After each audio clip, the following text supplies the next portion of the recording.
Nous sommes de retour pour la suite de Smart Tech et le rendez-vous avec le monde du libre et Jean-Paul Smets, PDG de Rapid Space. Bonjour Jean-Paul. Bonjour Delphine. Donc il y a une actualité que tu as beaucoup appréciée dans le domaine de l'intelligence artificielle. Oui, c'est la sortie d'un logiciel qui s'appelle Euletheria. Donc en grec ancien, c'est l'équivalent de ce qu'on appelle aujourd'hui la Statue de la Liberté.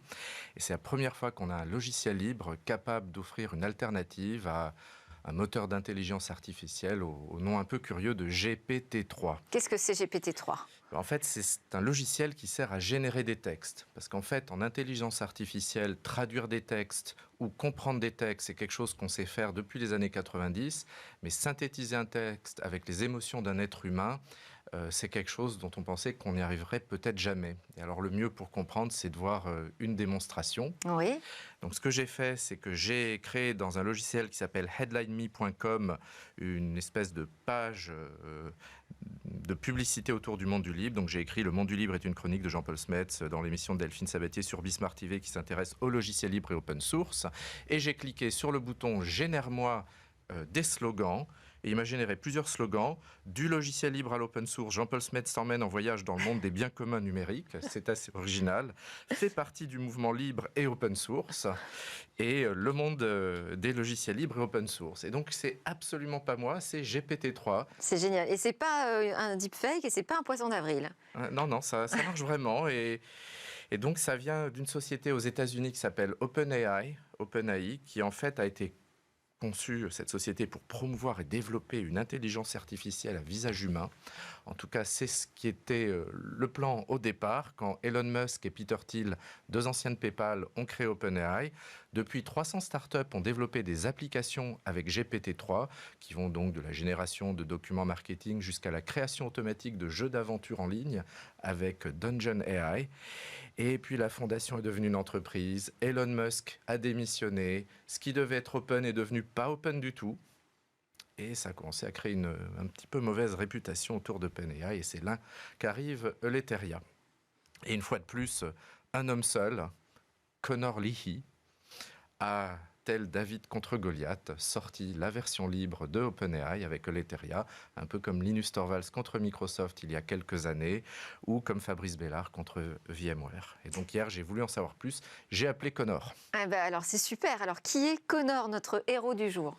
Alors, c'est quelqu'un qui a 26 ans, qui est né aux États-Unis, mais qui est de père américain et de mère allemande, qui habite en Allemagne. Là, on voit en conversation hier soir. Ah, oui, longue conversation entre développeurs, et donc d'ailleurs avec un logiciel libre. Et donc il est allé à l'Université technologique de Munich, a quitté sa licence 3 mois avant la fin, et donc il y a à peu près 3 mois, parce qu'il trouvait que ça allait pas assez vite, et il a préféré partir travailler dans une start-up allemande qui s'appelle Aleph Alpha, dont il est employé aujourd'hui. Et alors, quel est le lien entre Aleph Alpha et Euletheria, je vais y arriver, et Connor? Donc, Aleph Alpha lui laisse le temps de faire ce qu'il veut dans la start-up pour améliorer Euletheria. Et par ailleurs, il doit travailler en tant que chercheur en machine learning ou apprentissage sur des modèles supervisés de très grande taille, sur des algorithmes de type GPT-3. Aleph Alpha, c'est en fait une entreprise allemande qui a l'objectif de devenir le OpenAI pour l'Europe. D'accord. Et Aleph Alpha est spécialisé dans quoi? Ils font des véhicules autonomes? Moi, je pensais qu'ils allaient faire des véhicules autonomes oui. pour l'industrie allemande. Alors, il paraît que c'est peut-être envisagé un jour, mais pour l'instant, ils travaillent pour le gouvernement allemand. Ils font de l'analyse textuelle massive. Donc là, on voit tout l'intérêt des marchés publics pour accélérer les entreprises en Europe.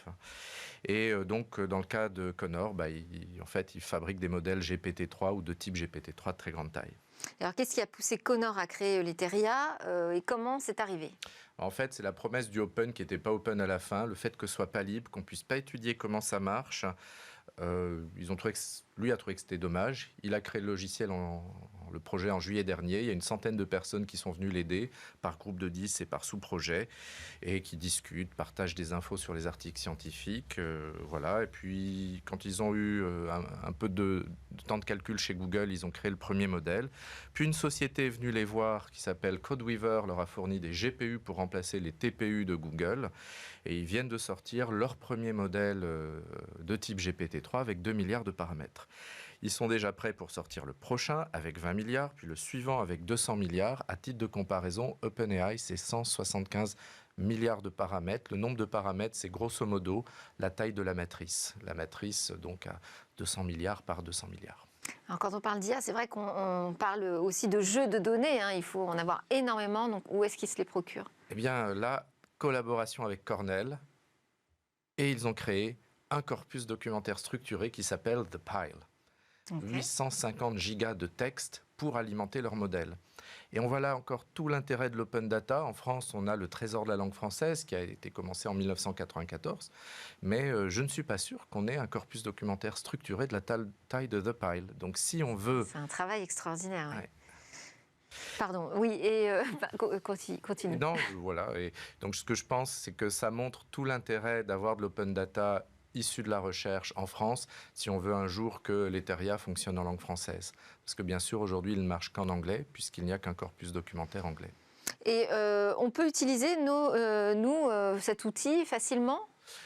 Oui, bien sûr. Enfin, quand on est développeur. Mais comme ça vient de sortir, personne ne l'utilise encore. C'est sorti il y a une semaine. Mais... Et ce sera commercialisé à terme, c'est la vocation? Non, en fait, pour lui, c'est un projet de recherche qu'il veut continuer comme un projet communautaire de recherche, avec plutôt une idée de financement similaire à ce qui existe pour Scikit-learn, le logiciel français d'intelligence artificielle de l'INRIA, qui est le numéro 1 dans le monde. Et donc, c'est un modèle de financement quoi? De crowdfunding? Non, de fondation. De fondation. Voilà, on peut imaginer que Stellantis, Renault, BMW, le gouvernement français, allemand mettent au pot de la fondation, comme aujourd'hui de nombreuses sociétés mettent au pot de la fondation de l'INRIA pour Scikit-learn.